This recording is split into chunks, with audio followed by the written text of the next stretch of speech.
जय भोलेनाथ। भगवान शिव और माता पार्वती की कृपा सदा सर्वदा आप पर बनी रहे। इससे पहले के अध्याय में हमने जाना भगवान शिव के महेश, हनुमान और वृषभ अवतार की कथा के बारे में। अब जाने उससे आगे की कथा। नंदीश्वर सनत कुमार जी से कहते हैं कि हे तात, भद्रायु राजा जिस पर भगवान शिव ने ऋषभ रूप में कृपा की थी, उसकी परीक्षा लेने के लिए ही भगवान शिव ने एक बार द्विजेश्वर अवतार धारण किया था। ऋषभ के प्रभाव से ही राजा ने अपने शत्रुओं पर विजय पाकर सिंहासन पर आरूढ़ हुए। उन्होंने राजा चंद्रागंग की पुत्री सीमंतिनी से विवाह किया। एक समय राजा भद्रायु वसंत ऋतु में अपनी पत्नी के साथ वन में विहार करने के लिए गए। तब भगवान शिव और माता पार्वती उस दंपत्ति की धर्म निष्ठा की परीक्षा लेने हेतु उसी वन में पहुंच गए। महान लीलाधारी भगवान शिव और माता पार्वती ने एक ब्राह्मण और ब्राह्मणी का रूप धारण किया और अपनी माया से रचित एक सिंह से भयभीत होते हुए राजा भद्रायु की शरण में गए और उनसे अपने प्राणों की रक्षा हेतु प्रार्थना करने लगे। उस ब्राह्मण दंपत्ति की रक्षा हेतु राजा भद्रायु ने तुरंत धनुष बाण उठा लिया और बाणों से उस सिंह को घायल करना चाहा, परंतु उन बाणों का उस सिंह पर कोई प्रभाव ना हुआ। उसने झपटकर ब्राह्मणी को पकड़ लिया। वह बहुत चीखी चिल्लाई, परंतु सिंह ब्राह्मणी को बलपूर्वक घसीटता हुआ भाग गया। अपनी पत्नी को सिंह के द्वारा ले जाने पर ब्राह्मण रूपी शिव बहुत दुखी हुए और रोने लगे और राजा भद्रायु से बोले, हे राजन, आपके बड़े बड़े आयुध कहाँ हैं? तुम्हारे पराक्रम का क्या फल है? क्या आप जंगली जानवरों के आघातों से भी दुखियों की रक्षा नहीं कर सकते? दीन दुखियों की रक्षा करना तो एक राजा का परम धर्म होता है। फिर आपने अपने क्षत्रिय धर्म का पालन क्यों नहीं किया? आपने अपने कुल का धर्म भी नष्ट कर दिया है। जो दुखी और शरणागतों की रक्षा नहीं कर सकता, उसे जीने का कोई अधिकार नहीं है। कृपण, अनाथ और दीन दुखी की रक्षा करने में असमर्थ पुरुष को तो जहर खा लेना चाहिए या फिर अग्नि में जल जाना चाहिए। उस ब्राह्मण द्वारा कही गई बातें सुनकर राजा भद्रायु को बड़ा दुख हुआ। वह अपने दुर्भाग्य को याद करके शोक में डूब गया। उसने सोचा कि आज मेरा सारा पौरुष नष्ट हो गया। आज मैं एक असहाय ब्राह्मणी की रक्षा न कर सका, इसीलिए मुझे घोर पाप लगेगा। मेरे कारण ब्राह्मण भी शोकाकुल हो गया है। उसकी स्त्री को भी तो सिंह ले गया। पता नहीं उसने उसका क्या किया होगा। मुझे अपने पापों को कम करने के लिए इस ब्राह्मण देवता को प्रसन्न करना होगा। यह सोचकर राजा भद्रायु उस ब्राह्मण के चरणों में गिर पड़े और बोले, हे ब्राह्मण देवता, मुझे आप क्षमा कर दीजिए। मैं आपकी पत्नी की रक्षा ना कर सका। मैं अपना राजपाट सब आपके चरणों में न्यौछावर करता हूँ। यह सुनकर वह ब्राह्मण बोला, भला मैं ठहरा भिक्षा मांगने वाला एक साधारण ब्राह्मण, मैं तुम्हारे इस राजपाट का क्या करूँगा? इसीलिए यदि तुम वाकई मुझे कुछ देना चाहते हो तो अपनी पत्नी मुझे दान में दे दो। ब्राह्मण की बातें सुनकर राजा भद्रायु ने कहा कि ब्राह्मण, पराई स्त्री का उपभोग तो महापाप है, उसका प्रायश्चित भी नहीं हो सकता। तब ब्राह्मण ने कहा कि राजा, मैं तो बड़े से बड़े पाप को अपनी तपस्या से पल भर में ही नष्ट कर सकता हूँ।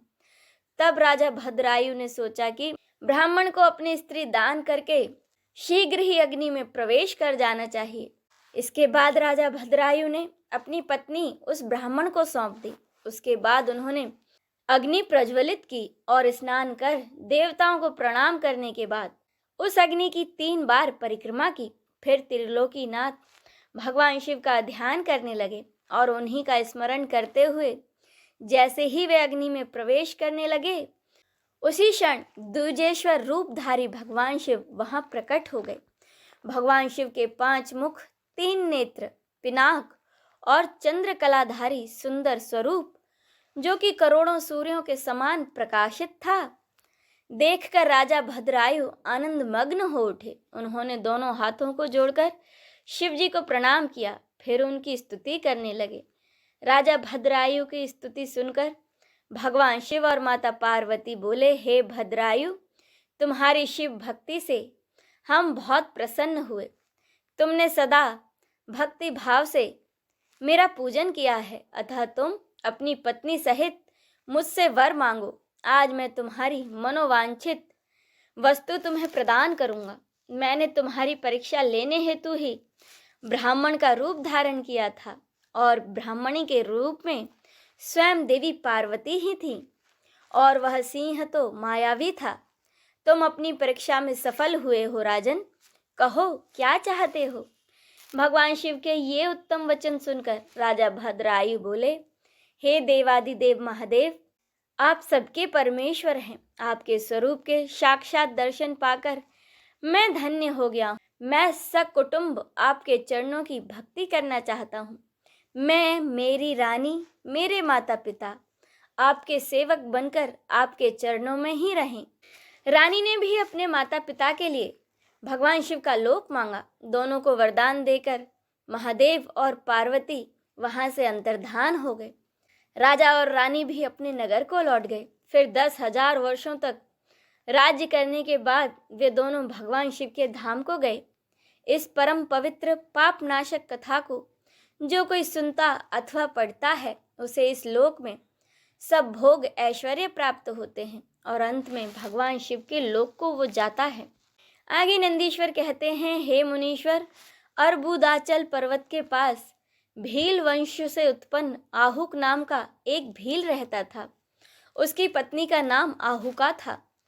वह बड़ी ही पतिव्रता थी। वे दोनों पति पत्नी भगवान शिव के परम भक्त थे। एक दिन वह शिव भक्त भील भोजन की तलाश में बहुत दूर निकल गया। संध्या के समय भगवान शिव एक सन्यासी का रूप धारण करके उसकी परीक्षा लेने आए। वह भील भी शिकार से घर लौट आया था। तब यति के रूप में शिव जी उनके घर पर पहुंचे। भील ने उनका विधि पूर्वक पूजन किया।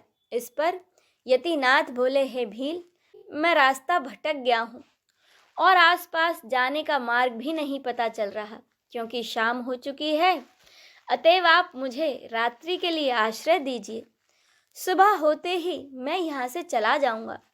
यतिनाथ के वचन सुनकर वह भील बोला, स्वामी, मेरे घर में तो बहुत थोड़ा सा ही स्थान है, आप यहाँ कैसे रह पाएंगे।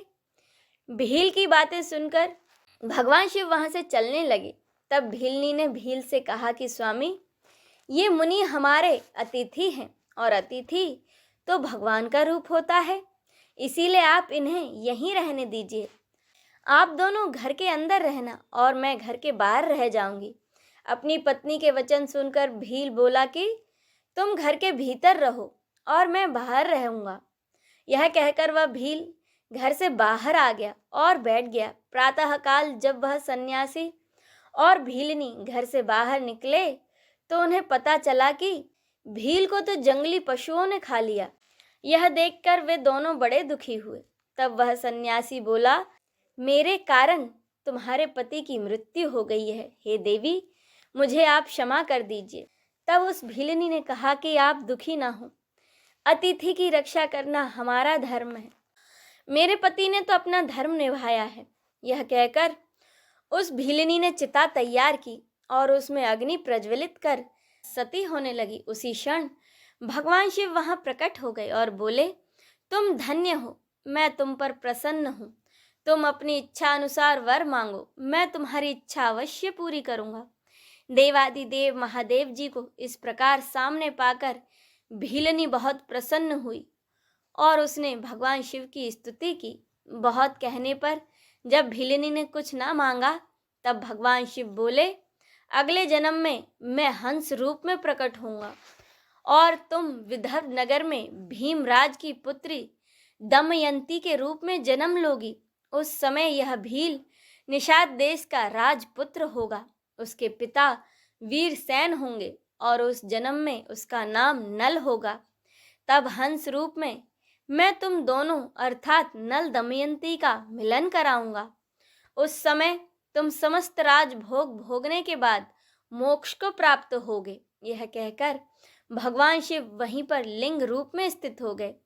भील के धर्म के प्रति अचल रहने के कारण यह लिंग अचलेश्वर नाम से प्रसिद्ध हुआ।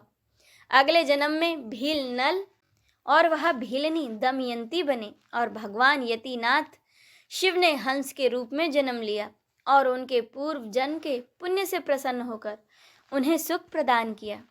अब इससे आगे की कथा का रसपान हम अगले अध्याय में करेंगे। हर हर महादेव।